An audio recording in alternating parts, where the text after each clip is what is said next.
science vous intéresse, qu'est-ce qui vous plaît véritablement dans la science? Est-ce qu'elle a toujours pour vous aujourd'hui cette capacité de vous émerveiller? I still marvel at science. I'm marveling at science that's wilder than anything I conceived when I was younger. I never believed we would know how the dinosaurs died. I believe we now do. It was a giant meteorite impact on Chicxulub in the Yucatan Peninsula. I never believed, well, I always believed we would have a moon base by now. I went with Arthur Clarke, who thought that the first baby born on the moon would have been born in 2001. But I never foresaw that computers would be as wildly capable as they were. I wasn't one of those. Well, I was one of those who realized that they would be smaller rather than bigger. A friend wanted to write a novel about a planet-sized computer, and I tried to tell him how the speed of light would affect that, slowing things way down to where it would be terribly ponderous unless you had light faster than light travel all through the thing. Est-ce qu'on dit souvent que vous êtes un auteur de hard science? Est-ce que ça vous correspond comme définition pour vous? I don't mind being called a hard science author. Let me put it this way. We all write fantasy. I write fantasy when I'm relaxing, because it's easier. Fantasy writers can't always write science fiction. I'm missing a name here, but he wrote a novel called Fury, and he wrote another novel called All Heads Turn When the Hunt Goes By. He's a good friend of my favorite editor, who is Bob Gleason. Bob Gleason told me that Ferris is his name, that Ferris was thinking about writing a science fiction novel. And then he read The Integral Trees. And he told Bob, I can't do this. I love that story. And it's true it's simply true that most fantasy writers, like most detective writers, cannot write science fiction. They just can't wrap their heads around the bigger hypotheses.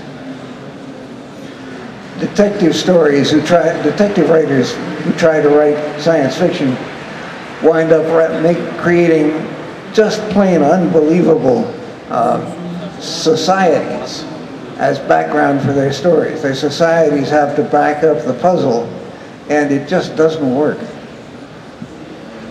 I work from the other direction. Start with the society, work up the puzzle. Une petite question sur les extraterrestres, car dans votre œuvre, il y a beaucoup de civilisations étrangères, hein, je pense notamment aux Xin ou aux marionnettistes, je ne sais pas si je le prononce très très bien. Comment vous les avez imaginés? Did you say marionetti? Marionnettistes, in French. On les retrouve notamment dans l'Anneau Monde. Et ma question, c'était un peu comment est-ce que vous imaginez ces peuples extraterrestres? I seem to have a knack, an ability. I've been daydreaming a long time, after all. Some aliens I created just to be creating an alien, and later found I could use them. That was the Pearson's Puppeteer. But also the Modis from A Mote in God's Eye. I worked those up for a novella, and then the novella fell apart. I never wrote it. I had the Modis ready when Jerry Pournelle suggested writing a collaboration. And he had a 1,000-world empire of man ready. And he had Dan Alderson's old friend of both of us. Dan was the same genius at Jet Propulsion Laboratories. Dan had come up with a faster-than-light travel system for Jerry.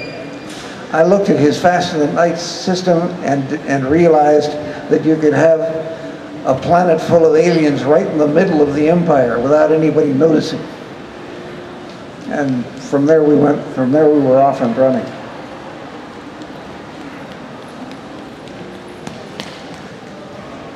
Alors justement, parlons de La paille dans l'œil de Dieu, qui a été écrit en collaboration avec Jérôme Vincent.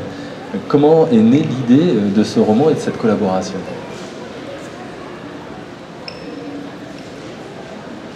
Just as I said, Jerry suggested doing a collaboration. Jerry's situation was that he was either going to have to find a job in Seattle in the aerospace program, or continue trying to write novels, but try to do it in science fiction. He'd already written some spy novels. And he didn't want to go back to Seattle because he remembered it was rainy. So he looked around for somebody to collaborate with who was good enough to teach him, but who needed help with his career. And that was me. It would have been Poole Anderson if Poole had lived closer.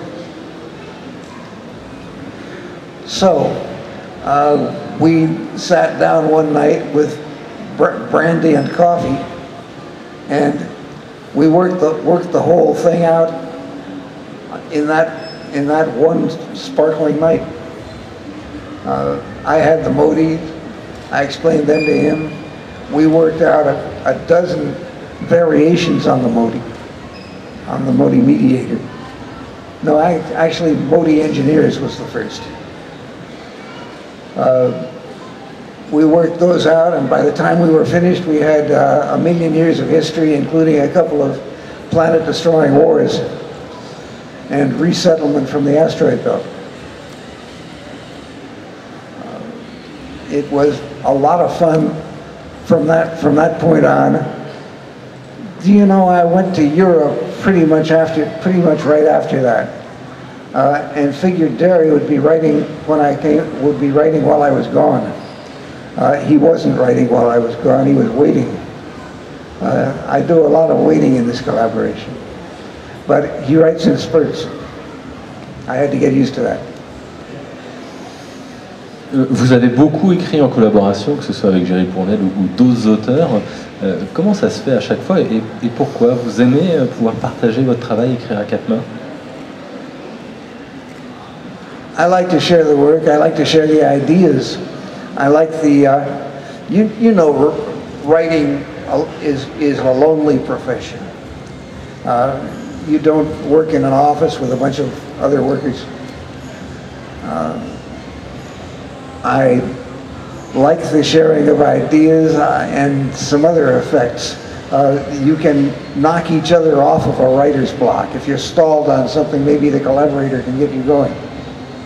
If you are off on a blind alley, your collaborator can pull you back. You teach each other as you go. Jerry and I have pretty much taught each other everything we know. But I have written with other collaborators, and some of them are novices. Très bien. En 73, un critique français parlait pour votre œuvre, il l'a qualifiée de gigantisme et rationalité. Est-ce que ça vous va comme définition? Gigantism and rationality? I suppose so. I haven't always looked at big things, but often. And as for rationality, yeah, I'm a fan of rationality. I try to use it as best I can. Even so, it's possible to notice that when I'm writing with Jerry Pournelle, I'm the sane one. No, I'm the mad one. His characters bullying their way through a sea of troubles. A character goes nuts, that's mine. Hysterics, mine. Mad ideas, mine. Jerry Pournelle works out an arcology, a building in a city, 2 miles by 2 miles by a fifth of a mile high. Works on the design